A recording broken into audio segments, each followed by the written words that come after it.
How to turn off or on story replies notifications on VK on Android or iOS phone. Hello guys, in today's video I'm gonna show you how to turn it off or on.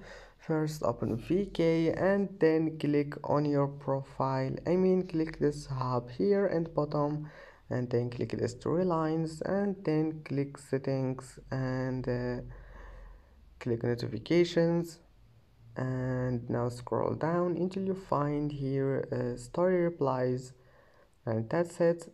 Now go to push notifications, and here you can turn it off or on. It's easy, and then after that just go back, it will be saved.